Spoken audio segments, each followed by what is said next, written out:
দুঃখ লাগে যখন ইঞ্জিনিয়াররাও মিস্ত্রিদের সাথে মিলেমিশে একাকার হয়ে গিয়ে লোক ঠকানোর ব্যবসায় নেমে পড়ে। প্রথম কথা হচ্ছে, একটা অ্যাপয়েন্টমেন্ট নিয়েছিল একজন ব্যক্তি এবং তার কাছ থেকে যা শুনলাম, শুনে মাথাটা খারাপ হয়ে গেল। আমি মনে করলাম যে একজন দায়িত্ববান ইঞ্জিনিয়ার হিসাবে এই সমস্ত বিষয়গুলো পাবলিকের সামনে তুলে ধরা উচিত। দেখুন, প্রথম কথা হচ্ছে, সোলিংয়ের পারপাসটা কি সেটা সে জেনেও জানে না বা সে জানেই না। তো সেই বিষয়টা জলের মতো পরিষ্কার হয়ে যাবে এবং এর ফলে লক্ষাধিক টাকা যে জলে চলে যাচ্ছে আপনাদের, সেটাও পরিষ্কার হয়ে যাবে। আমার এই ভিডিওটা যারা দেখবেন তারা কিন্তু ভালো বাড়ি বানাতেই পারবেন যদি ভিডিওটা আপনারা প্রথম থেকে শেষ পর্যন্ত দেখেন। তবে সবার প্রথমে আপনারা এই ভয়েস কল রেকর্ডিংটা শুনে নিন। শুনুন, আগে মন দিয়ে শুনুন আর পিছনের ছবিগুলো দেখতে থাকুন। তুমি আমাকে একটা কথা বলো, এই যে ছবিটা তুমি পাঠালে, এই ছবিটাতে আমি প্রত্যেকটা জিনিস দেখতে পাচ্ছি যে ইটের যে জয়েন্টটা তারা মারছে না। তোমাকে কি শুধু মিস্ত্রি বললো যে মারার দরকার নেই, না ইঞ্জিনিয়ারও বললো? ইঞ্জিনিয়ারকে স্যার আমি বললাম যে স্যার এটা সব থেকে বেস্ট, আমার যেটা হবে আপনি ওটাই করেন। তো ইঞ্জিনিয়ারকে বললাম যে এখানে কিছু মশলা টসলা দিতে হবে। তো মিস্ত্রিও যখন বললো, তো ইঞ্জিনিয়ার ওর সাথে বলছে ঠিক আছে, কোনো অসুবিধা নেই। বলে এখানে বলে যখন মালটা পড়বে তখন ভিতর থেকে যে চলেই যাবে, তো জয়েনিং ভালো করে হয়ে যাবে, কোনো অসুবিধা হবে না। সেটা তুমি ভালো করে বোঝো। টাই বিম তৈরি হওয়ার সময় আমি আমার কি ইটটা কি কাস্টমার কিন্তু আমার ভিডিও দেখে বলেছিল, তারপরেও ইঞ্জিনিয়ার শুনলো না। টাই বিমের অঙ্গ নয়, ইটটা সোলিং করা হচ্ছে যাতে টাই বিমটা ভালো তৈরি হয়। সলিউশনটা আমি কি দিচ্ছিলাম, বোঝাচ্ছিলাম তাকে। অঙ্গ নয় যে টাই বিমের সাথে ওটাকে থাকতে হবে, তাহলে তো আমি ইট নাই গাঁথতে পারতাম। ওরা কি মনে করছে যে উপর থেকে মশলাটা পড়ে যে ভিতরে সারিটা ঢুকবে? সব থেকে বড় কি গন্ডগোলটা হবে বলতো? কংক্রিটের মধ্যে বালি, পাথর আর সিমেন্টের একটা রেশিও আছে। তাহলে সেই থেকে যদি বালি আর সিমেন্টের মিশ্রণটা যদি আমি ধরে নিই ইটের ফাঁকে ঢুকে গেল, তাহলে কংক্রিটের মধ্যে যে বালি আর সিমেন্টের ভাগটা থাকা দরকার সেটা তো নিচে চলে যাবে। তাহলে ভিতরটা পাথরের পরিমাণটা ওখানে বেশি হয়ে গিয়ে হানিকম টাইপের হয়ে যাবে। এটা প্রথম সমস্যা। আর দ্বিতীয় সমস্যা, ইট গুলো যদি আনস্টেবল থাকে, হারমোনিয়ামের রিডের মতো আপ ডাউন তাহলে টাই বিমটা যখন জমবে ইনিশিয়াল স্টেজে, যে কোনো একটা জায়গায় ইট তো বসে গেলেই সেই জায়গায় টাই বিমটা ঢেউ খেলে যাবে, হ্যাঁ কি না? আমরা ইটটাতে বোঝাবো, একটু শুনে নিন আগে। টোটাল লাইনটা ধরো, একটা লাইনে 20টা ইট আছে, 20টা লাইনকে যখন আমি মশলা দিয়ে গেঁথে দিলাম, তখন ওটা একটা গোটা ইট বলে মনে করা হবে, বা গোটা সম্পূর্ণ একটা ইউনিক স্ট্রেংথ পাবে, আলাদা আলাদা নয়। সব থেকে ভালো হয় এক লাইনের থেকে 2 লাইন সোলিং ইট গাঁথলে। তাহলে কি হবে, এক লাইন আড়াআড়ি ইট করলে, এক লাইন লম্বা লম্বা। তাহলে যখন টাই বিমের প্রেসারটা পড়বে ইনিশিয়ালি, তখন ওই ইট গুলো ছেড়ে ছেড়ে ছেড়ে ছেড়ে আলাদা আলাদা করে ঢেউ খেলে যাবে না। এটা একটা ইঞ্জিনিয়ার হয়ে কি করে সে বলতে পারে, মিস্ত্রিরা বলতে পারে, আমি মেনে নিলাম। তার মানে ইঞ্জিনিয়াররা মিস্ত্রিরা সব ভিতরে ভিতরে দেখা যাবে একে অপরের সাথে সব একটা সেটিং করে নিয়ে একে অপরকে ছাড় দিয়ে পার্টির পিছনে বাঁশ ঢুকিয়ে চলে যাচ্ছে। এটাই আমার সব থেকে রাগের বিষয়। এটা মারাত্মক বড় ভুল। এখানেই আমরা এবার আলোচনাটাকে শুরু করি। আচ্ছা বন্ধুরা, আপনি কি এখনও এই ভিডিওটি দেখেননি? যদি এই ভিডিওটি এখনও না দেখে থাকেন, তাহলে অতি সত্বর আই বাটনে ক্লিক করুন আর গিয়ে ভিডিওটা দেখে আসুন। আর যদি মনে হয় ভিডিওটা আপনি শেষেও দেখতে পারেন। প্রথম কথা হচ্ছে, খারাপটা কেন লাগছে বলুন তো? একজন ইঞ্জিনিয়ারের কাজ হচ্ছে মিস্ত্রির ভুলগুলোকে চোখে আঙুল দিয়ে ধরিয়ে দিয়ে সেটাকে ঠিক করা, কারণ সেই মানুষটা পয়সা খরচা করে বাড়িটাকে ভালো বানাতে চাইছে। আর আমি কি করলাম, ইঞ্জিনিয়ার হয়ে গিয়ে, বা আমাদের মতো যারা ইঞ্জিনিয়াররা, তারা গিয়ে মানুষকে সচেতন করার জায়গায় মিস্ত্রির সাথে হাত মিলিয়ে ভুলটাকে মেনে রেখে দিচ্ছে। এইখানটাই গায়ে লাগছে। একটু ভালো করে বোঝার চেষ্টা করুন সোলিংটা কেন করা হয়। যাতে টাই বিমটা যখন প্রথম অবস্থায় থাকে, সে শিশুর মতো থাকে, তার মধ্যে কোনো স্ট্রেংথ থাকে না, সে আস্তে আস্তে জমতে আরম্ভ করে। সে প্রথম 7 দিনের মধ্যেই যদি তার ভিতরে কোনো আন্ডুলেশন তৈরি হয়ে যায়, সেটা আর চিরকালে কোনো দিন রিকভার হবে না। ইটগুলোকে যদি আমি সোলিং না করি, আমি তো ইট নাই বসাতে পারতাম, আমি তো মাটির উপরেই টাই বিমটা করে দিতে পারতাম। তাহলে কেন ইটটা বসালাম? যাতে ইটটা শক্ত একটা হার্ড সারফেস তৈরি করে, স্ট্রেট থাকে, সোজা সরল লেখার মতো। ভেবে দেখুন, আপনি যদি টাই বিমটাকে ঢেউ খেলানো, অ্যাডবেস্টাস দেখেছেন? অ্যাডবেস্টাস, আমার পিছনে ছবি চালিয়ে দিচ্ছি, দেখে নিন। ওই অ্যাডবেস্টাসের উপরে যদি আমি রড বেঁধে টাই বিমটা রাখতাম, তাহলে যখন আমি দেখতাম ঢালাইটা যখন খোলা হতো, অ্যাডবেস্টাসটা সরানো হতো, দেখা যেত নিচে একটা ঢেউ খেলার মতো লেয়ার হতো। ঠিক সেরকমই এখানে ইটগুলো যদি আমি মাঝখানে মশলা দিয়ে জাম না করি, হারমোনিয়ামের রিডের মতো প্রত্যেকটা ইট প্যাপ প্যাপ প্যাপ করে আলাদা করে টেপা যায়, অর্থাৎ আলাদা আলাদা করে ইটগুলো আপ ডাউন হতে পারে। এবং আপনি হয়তো বলবেন, আমি তো দেখতে পাচ্ছি না। চোখে দেখতে পাবেন না, এই বিষয়গুলো খালি চোখে দেখা যায় না, এগুলো মাইক্রোস্কোপিক। এগুলো বড় বড় মাইক্রোস্কোপ দিয়ে যদি দেখা যেত, ওই ছোটো ছোটো আন্ডুলেশনগুলো চোখে পড়তো। কিন্তু আমরা ইঞ্জিনিয়াররা এটা বুঝি বলেই, যারা প্রকৃত ইঞ্জিনিয়ার তারা মানা করি যে ইটের সোলিং মানে কিন্তু শুধু ইট বসিয়ে দেয়া নয়, ইটের মাঝখানে মাঝখানে মশলা দেয়া। নট অনলি দ্যাট, সবথেকে বেস্ট হয় টাই বিমের নিচে একটা ইট না দিয়ে অন্তত 2 লাইন ইট গাঁথা।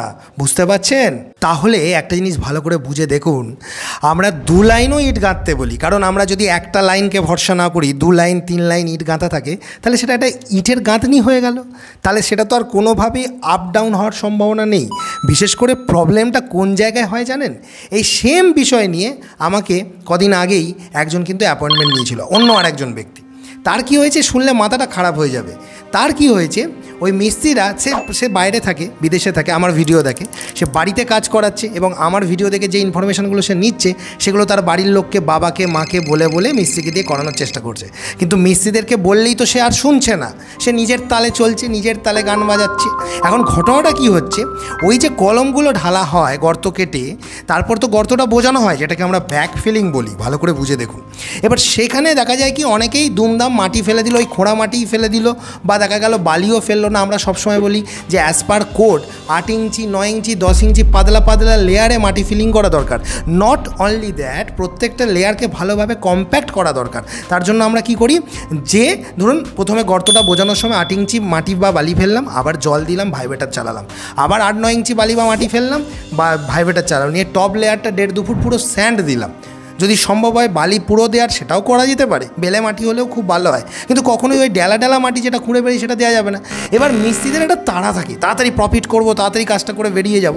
সেই জন্য দেখা যায় কি গর্ত খোঁড়া হয়েছে, কলম ঢালা হয়েছে, গর্ত বোঝানো হয়েছে, সঙ্গে সঙ্গে টাই বিমের সোলিং তারা করে দিল। তারপর যদি এরকম গুণধর মিস্ত্রি হয় যেখানে এই টাই বিমের সোলিং তো তারা করছে লোক দেখানো, কিন্তু ওই ইঁটগুলোকে একে অপরের সাথে জয়েন করছে না, অর্থাৎ ইঁটগুলো তো আলাদা আলাদা হারমোনিয়ামের ইটের মতো।